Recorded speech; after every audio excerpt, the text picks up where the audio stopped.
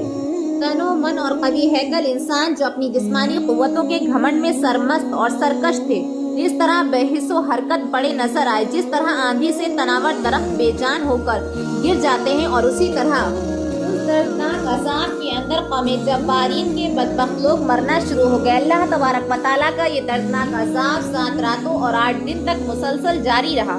اس عذاب نے قوم جبارین کی بڑی بڑی عمارتوں اور محلات کو تباہ برباد کر دیا۔ اس قوم کے تمام تر نافرمان لوگ اس عذاب کے اندر ہلاک ہو گئے، اور دنیا کے سب سے طاقتور قوم کے شہر ارم تو اللہ تعالیٰ نے اسے نیست و نابود کر دیا اور ایک صحرا کے اندر تبدیل کر دیا، جو آج بھی دنیا کے لیے عبرت کا نشانہ بنا ہوا ہے۔ ناظرین، ان کو صفحہ ہستی سے مٹا دیا گیا تاکہ آنے والی نسلوں کے لیے عبرت بنے، اور دنیا اور آخرت کی لعنت اور عذاب ان پر مسلط کر دیا گیا کہ وہ اس کے زیادہ مستحق تھے، اور حضرت حود علیہ السلام اور مخلص پیروکار اللہ کی رحمت اور نعمت کی وجہ سے عذاب الہی سے محفوظ رہے اور سرکش قوم کی سرکشی اور بغاوت سے معمور ہو گئے۔ یہ عاد اولیٰ کی وہ داستان عبرت ہے جو اپنے اندر چشم عبرت کے بے شمار نصیحتیں رکھی ہے اور خدائے برتر کے احکام کی تعمیل اور تقوی اور طہارت کی زندگی کی جانب دعوت دیتی ہے، شرارت، سرکشی اور خدا کے احکام سے بغاوت کے انجام واسلوکی سے آگاہ کرتی ہے، اور وقتی خوش عیش پہ گھمنڈ کر کے نتیجے کی بدبختی پر مذاق اڑاتے سے ڈراتی ہے اور باز رکھتی ہے۔ غرض حضرت اسلام کے اس واقعے کا تفصیلی ذکر قرآن میں جسے عبرتناک آموز طریقے پر کیا ہے، اس کو پڑھیے اور عبرت حاصل کیجیے کہ دنیا اور آخرت کی سعادت کی فلاح کے لیے یہی بہترین ذخیرہ ہے۔ ناظرین، اگر آپ تاریخ عالم پر نظر دوڑائیں تو آپ کو معلوم ہو جائے گا کہ قوموں کے زوال کا ایک ہی سبب تھا، یعنی اللہ کی نافرمانی میں مبتلا ہو جانا اور اپنے وقت کے پیغمبروں کو جھٹلانا۔ اللہ کی قوم پر یکدم زوال نہیں کرتا اور نہ ہی اچانک ہلاک کیا کرتا ہے، بلکہ پہلے ان کے پاس اپنے بندوں کو بھیجتا ہے تاکہ وہ اس قوم کو اصلاح کر سکیں اور ان کو نصیحت کر سکیں۔ لیکن جب انہوں نے اس نصیحت کو ٹھکرایا اور اپنی منچاہی زندگی بسر کرنے لگے تو اللہ تعالیٰ نے ان کو مختلف طریقوں سے ہلاک کیا۔ ان قوموں پر جتنے بھی عذاب آئے وہ سب ان کی نافرمانیوں کی وجہ سے آئے، چاہے وہ نافرمانی کاروباری معاملات کی صورت میں ہو یا آپس میں تعلقات کی صورت میں ہو یا عبادات کی صورت میں ہو، یا اللہ تعالیٰ ان سے ان کی نافرمانیوں کی وجہ سے قیامت تک کے لیے آنے والی انسانیت کے لیے انہیں نشان عبرت بنائے۔ آج بھی دنیا میں کئی ایسے مقامات موجود ہیں جن کے آثار نمایاں ہیں، جو عذاباتوں کے افراد جدید سائنس بھی اپنے ریسرچ میں کر چکی ہے۔ جن باتوں کی وجہ سے وہ عذاب خداوندی کی لپیٹ میں آئے وہی جانے آج ہمارے معاشرے میں بھی نمایاں ہو چکی ہیں۔ جناب نبی صلی اللہ علیہ وسلم نے اللہ سے اپنی امت کے حق میں دعا کی کہ اللہ میری امت کو ہدایت دے اور ان کو پچھلی دیگر قوموں کے عذاب سے بچا۔ فرمایا جناب نبی کریم صلی اللہ علیہ وسلم کی اس دعائے مبارک سے آج ہم پچھلی دیگر قوموں کی طرح عذاب سے محفوظ ہیں۔ آج کے اس معاشرے میں ہماری انگنت معاشرتی اور کاروباری برائیوں کی وجہ سے مہنگائی کا بڑھنا، قتل و غارت کا پھیلنا، جھوٹ، غیبت، چوری مکاری اور خود غرضی کا پھیلنا، یہ سب قرآن اور اس کے احکام کی دوری کی وجہ سے ہے۔